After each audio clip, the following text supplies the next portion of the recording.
फिर दोस्ती करते हैं। लेकिन छोटे लोगों का जो दुश्मनी होता है वो पीढ़ियाँ बाई पीढ़ी, पीढ़ी बाई पीढ़ी, पीढ़ी बाई पीढ़ी, जन्मों बाई जन्म चलते रहता है और उसकी कई पीढ़ी बर्बाद हो जाती है। लेकिन बड़े लोग के जो दुश्मनी होती है वो कुछ क्षण कुछ पल की होती है। जैसे आपने देखा होगा, पॉलिटिशियन को देखो, कभी इसके साथ सरकार बनाते हैं, उसको गाली बकते रहते हैं उस पार्टी को, लेकिन जब सिचुएशन ऐसा होता है तो फिर दोनों मिलकर सरकार बना लेते हैं। कभी उसके साथ गठबंधन, कभी उसके साथ गठबंधन।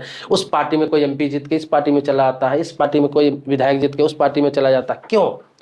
क्योंकि जो वैचारिक जो मतभेद होता है, वैचारिक दुश्मनी है, जिंदगी का यही रीत है, वैचारिक दुश्मनी होना चाहिए, विचार से दुश्मनी होना चाहिए। हमारा आपका बात नहीं मिल रहा है, हो सकता है दुश्मनी हो, इसका मतलब ये नहीं कि एक दूसरे की जान मारने के लिए तुल जाए, आपसे बदला लेने के लिए तुल जाए। ये वैचारिक मतभेद है। हो सकता है बाद में हम दोनों का विचार मिल जाए, फिर हम दोनों एक हो जाए, हम दोनों एक दूसरे के अच्छे लगने लगे।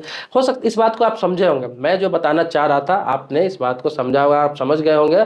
तो मुझे लगता है इस तरह की सिचुएशन से जो फेस कर रहे हैं, इस तरह की सिचुएशन जो झेल रहे हैं, वो बहुत